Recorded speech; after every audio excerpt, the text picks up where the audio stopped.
Love ಜಿಹಾದ್ನ ಮತ್ತೊಂದು ಕರಾಳ ಮುಖ ಅನಾವರಣ ಆಗಿದೆ. ಹಿಂದೂ ವಿವಾಹಿತೆಯನ್ನು ಲವ್ ಜಿಹಾದ್ ಜಾಲಕ್ಕೆ ತಳ್ಳೋದಕ್ಕೆ ಯತ್ನ ಆಗಿದೆ. ಲವ್ ಜಿಹಾದ್ನ ಮತ್ತೊಂದು ಕರಾಳ ಮುಖ ಇದೆ. ಹಿಂದೂ ವಿವಾಹಿತೆಯನ್ನು ಲವ್ ಜಿಹಾದ್ಗೆ ತಳ್ಳೋದಕ್ಕೆ ಯತ್ನ ನಡೆಸಲಾಗಿದೆ. 2 ಮಕ್ಕಳ ತಾಯಿಯನ್ನೇ ಮತಾಂತರಕ್ಕೆ ಯತ್ನಿಸಿದ ಆರೋಪ ಕೇಳಿಬಂದಿದೆ. ಬೆಳಗಾವಿ ಜಿಲ್ಲೆ ಸವದತ್ತಿ ತಾಲೂಕಿನ ಮುನವಳ್ಳಿಯಲ್ಲಿ ನಡೆದಿರೋ ಘಟನೆ ಇದು. ಮುನವಳ್ಳಿಯಲ್ಲಿ ಕಿರಾಣಿ ಅಂಗಡಿಯನ್ನ ಇಟ್ಟಿದ್ದ ಸಂತ್ರಸ್ತ ಮಹಿಳೆಯ ನಂಬರ್ ಅನ್ನ ಪಡೆದು ಇಲ್ಲ ಸಲ್ಲದ ಆಮಿಷವನ್ನ ಒಡ್ಡಿದ್ದ ಆರಿಫ್ ಉದ್ಯೋಗದ ಆಸೆ ತೋರಿಸಿ ಲೈಂಗಿಕ ದೌರ್ಜನ್ಯ ನಡೆಸಿದ್ದಾನೆ ಅನ್ನುವಂತ ಆರೋಪ ಕೇಳಿಬಂದಿದೆ. ಬೆಳಗಾವಿಯಲ್ಲಿ ಆರಿಫ್ಗೆ 5 ದುಷ್ಕರ್ಮಿಗಳು ಸಹ ಸಾಥ್ ಕೊಟ್ಟಿದ್ದಾರೆ. ಲೈಂಗಿಕ ದೌರ್ಜನ್ಯದ ಫೋಟೋ ಸೆರೆ ಹಿಡಿದು ಮಹಿಳೆಗೆ ಬ್ಲಾಕ್ ಮೇಲ್ ಮಾಡಲಾಗಿತ್ತು. ಮುನವಳ್ಳಿಯಲ್ಲಿ ಕಿರಾಣಿ ಅಂಗಡಿಯನ್ನ ಇಟ್ಟಿದ್ರು ಸಂತ್ರಸ್ತ ಮಹಿಳೆಯ ನಂಬರ್ ಅನ್ನ ಪಡೆದು ಇಲ್ಲ ಸಲ್ಲದ ಆಮಿಷವನ್ನ ಒಡ್ಡಿದ್ದ ಆರಿಫ್. ಫೋಟೋದಲ್ಲಿ ನೋಡ್ತಾ ಇದ್ದೀರಾ, ಈತನೇ ಉದ್ಯೋಗದ ಆಸೆ ತೋರಿಸಿ ಲೈಂಗಿಕ ದೌರ್ಜನ್ಯದ ಆರೋಪ ಮಾಡ್ತಾ ಇದ್ದಾರೆ ಈ ಸಂತ್ರಸ್ತ. ಬೆಳಗಾವಿಯಲ್ಲಿ ಆರಿಫ್ಗೆ 5 ದುಷ್ಕರ್ಮಿಗಳು ಸಹ ಸಾಥ್ ಕೊಟ್ಟಿದ್ದಾರೆ. ಲೈಂಗಿಕ ದೌರ್ಜನ್ಯದ ಫೋಟೋವನ್ನ ಸೆರೆ ಹಿಡಿದು ಬ್ಲಾಕ್ ಮೇಲ್ ಮಾಡಿದ್ದಾನೆ ಆರಿಫ್.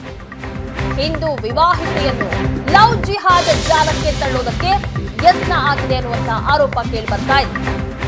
ಮತಾಂತರ ಆಗುವಂತೆ ಹಿಂದೂ ಮಹಿಳೆಗೆ ಕಾಟ ಕೊಟ್ಟ ದುರುಳರು ಖಾಸಗಿ ಫೋಟೋ ತೋರಿಸಿ ವಿವಾಹಿತೆಗೆ ಬ್ಲಾಕ್ ಮೇಲ್ ಮಾಡಲಾಗಿದೆ.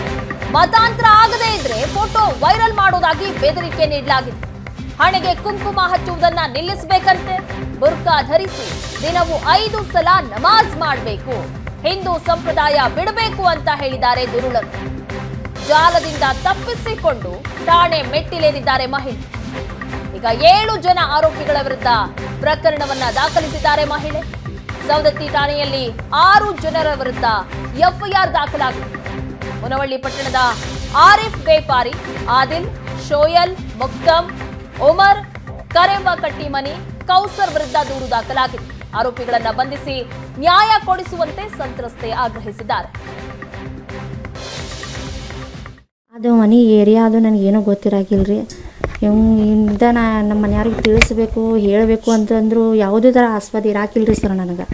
ಹಾಂ, ಫೋನ್ ಒಳಗೆ ಮಾತಾಡ್ಬೇಕಂದ್ರೆ ರಿಕಾರ್ಡಿಂಗ್ ಮಾಡಿ ಇಟ್ಬಿಟ್ಟಿದ್ರಿ, ಯಾರ್ದಾರ ಮುಂದೆ ಹೇಳ್ತಾಳು ಏನಾರ ಇದನ್ನು ಮಾಡ್ತಾಳಂತ ನನಗೆ ಬರೀ ಬ್ಲ್ಯಾಕ್ ಮೇಲ್ ಮಾಡ್ಕೊಂತ ಬರಾಕತ್ರಿ. ಅದ ನಂತರ ಮತ್ತು ನನಗೆ ಫೋಟೋ ಇದನ್ನು ಮಾಡ್ತೀನಿ ಹಂಗೆ ಹಿಂಗೆ ಎಲ್ಲ ಅನ್ನಕತ್ರಿ. ನಿನ್ನ ಗಂಡನ ಜೊತೆ ನೀ ಇದ್ರೆ ನಾನು ನಿನ್ನ ಗಂಡಿಗೆ ಏನಾರು ಮಾಡ್ತೀನಿ, ಮಕ್ಕಳಿಗೆ ಏನಾರು ಮಾಡ್ತೇನೆ ಅಂತ ಈ ಥರ ಎಲ್ಲ ಮಾಡೋದು ಯಾಕ್ರಿ. ಅವ್ರಿಗೆ ನಮ್ಮ 2 ಸಲ ನನ್ನ ಗಂಡಗೆ ರೀ ಆಕ್ಸಿಡೆಂಟ್ ಮಾಡಿದ್ರಿ, ಅಲ್ಲೇ ಹಾಸ್ಟೆಲ್ಗೆ ಬರೋದು ಮುಂದೆ ರೀ. ನಿನ್ನ ಮಕ್ಕಳ ಗಂಡ ಬೇಕಂದ್ರೆ ನಾ ಇದೇ ಥರ ನಿಮ್ಮ ಫ್ಯಾಮಿಲಿಗೆ ತೊಂದರೆನ ಮಾಡವ ಅಂತ ಅನ್ನಕತ್ರಿ. ಆ ಕಾರಣಕ್ಕೆ ನಾನು ಅದು ಹೆದರಿಕೆಸನ ಒಟ್ಟು ಯಾರ್ದು ಮುಂದೆ ಹೇಳಕ್ಕೆ ನನಗೆ ಫೋನು ಇರಾಕಿಲ್ರಿ, ಏನೂ ಇರಾಕಿಲ್ರಿ.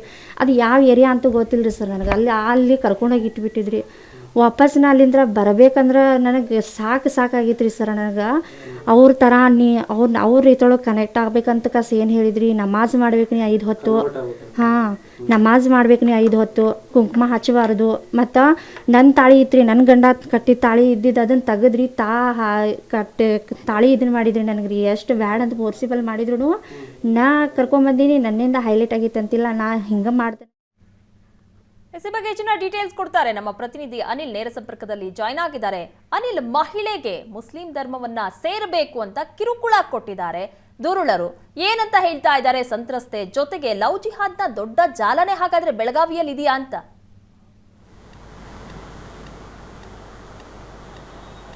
ಹೌದು ಪ್ರಗತಿ, 3 ದಿನಗಳ ಹಿಂದಷ್ಟೇ ಹುಬ್ಬಳ್ಳಿಯಲ್ಲಿ ನೇಹಾ ಹಿರೇಮಠ ಅವರ ಬರ್ಬರ ಹತ್ಯೆ ಆಗಿತ್ತು. ಈ ಹತ್ಯೆ ಹಿಂದೆ ಲವ್ ಜಿಹಾದ್ ಇದೆ ಅನ್ನುವಂತಹ ಆರೋಪಗಳು ಕೂಡ ಕೇಳಿಬಂದಿತ್ತು. ಇದೀಗ ನೇಹಾ ಹಿರೇಮಠನ ಹತ್ಯೆಗೈದ ಹಂತಕನ ಊರಲ್ಲಿ ಮತ್ತೊಂದು ಲವ್ ಜಿಹಾದ್ನ ಕರಾಳ ಮುಖ ಅನಾವರಣ ಆಗಿರುವಂಥದ್ದು. ಕೇವಲ ಯುವತಿಯರನ್ನಷ್ಟೇ ಲವ್ ಜಿಹಾದ್ಗೆ ಟಾರ್ಗೆಟನ್ನು ಮಾಡ್ತಾ ಇಲ್ಲ, ವಿವಾಹಿತೆಯರನ್ನು ಕೂಡ ಟಾರ್ಗೆಟ್ ಮಾಡ್ತಿರುವುದು ಇದೀಗ ಮಾಡ್ತಿರುವ ಸಂಗತಿ ಕೂಡ ಬೆಳಕಿಗೆ ಬಂದಿರುವಂಥದ್ದು.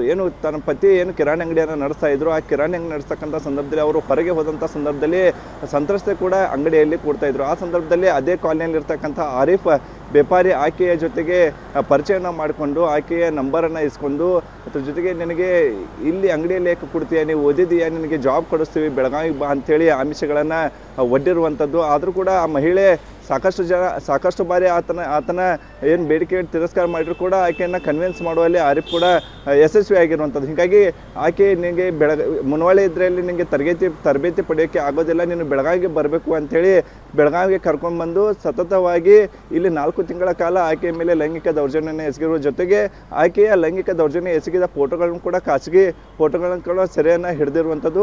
ಆ ಫೋಟೋವನ್ನು ಇಟ್ಕೊಂಡು ಈಗ ಆರಿಫ್ ಸೇರಿದಂತೆ 6ಕ್ಕೂ ಅಧಿಕ ಜನರು ಆಕೆಯನ್ನು ಬ್ಲ್ಯಾಕ್ಮೇಲ್ನ ಮಾಡಿರುವಂಥದ್ದು. ನೀನು ಹಿಂದೂ ಸಂಪ್ರದಾಯನ ಬರಬೇಕು, ಕುಂಕುಮವನ್ನು ಹಚ್ಚಬಾರ್ದು, ಅದ್ರ ಜೊತೆಗೇ ನೀನು ನಿತ್ಯ 5 ಬಾರಿ ನಮಾಜನ್ನು ಮಾಡಬೇಕು, ಅಲ್ಲದೆ ಏನು ಸಾಕಷ್ಟು ಬುರ್ಕಾವನ್ನು ಧರಿಸಬೇಕು ಅಂಥೇಳಿ ಒತ್ತಾಯಪೂರ್ವಕವಾಗಿ ಬುರ್ಕಾವನ್ನು ಕೂಡ ಹಾಕಿರುವಂಥದ್ದು. ಕೊನೆಗೂ ಆ ಎಲ್ಲ ಧೂಳ ಕಡೆಯಿಂದ ಮಹಿಳೆ ತಪ್ಪಿಸಿಕೊಂಡು ಬಂದು ಮುನ್ನೋಳಿಗೆ ಸೇರಿರುವಂಥದ್ದು. ಮುನ್ನೋಳಿಗೆ ಹೋಗಿ ಕುಟುಂಬಸ್ಥರ ಜೊತೆಗೆ ಚರ್ಚೆಯನ್ನು ಮಾಡಿ ಇದೀಗ ಸೌದತ್ತಿ ಠಾಣೆಯಲ್ಲಿ ಪ್ರಕರಣ ದಾಖಲಿಸಿದ್ದಾರೆ. ಈಗಾಗಲೇ ರಾಮದುರ್ಗ ಡಿವೈಎಸ್ಪಿ ನೇತೃತ್ವದಲ್ಲಿ ಈ ಕುರಿತು ತನಿಖೆ ನಡೀತಿದೆ. ಆದರೆ ಆರೋಪಿಗಳ ಬಂಧನ ಆಗ್ತಾ ಇಲ್ಲ ಅನ್ನುವಂಥದ್ದು ಸಂತ್ರಸ್ತೆಯ ಆರೋಪವಾಗಿರುವಂಥದ್ದು. ಹೀಗಾಗಿ ಆರೋಪಿಗಳನ್ನ ಬಂಧಿಸಿ ನಮಗೆ ರಕ್ಷಣೆ ನೀಡಬೇಕು ಅಂತೇಳಿ ಸಂತ್ರಸ್ತೆ ಕೂಡ ಈಗ ಏನು ಆಗ್ರಹವನ್ನು ಮಾಡ್ತಿರುವಂಥದ್ದು. ಪ್ರಗತಿ, ಥ್ಯಾಂಕ್ ಯು ಅನಿಲ್ ನಿಮ್ಮೆಲ್ಲ ಮಾಹಿತಿಗಾಗಿ.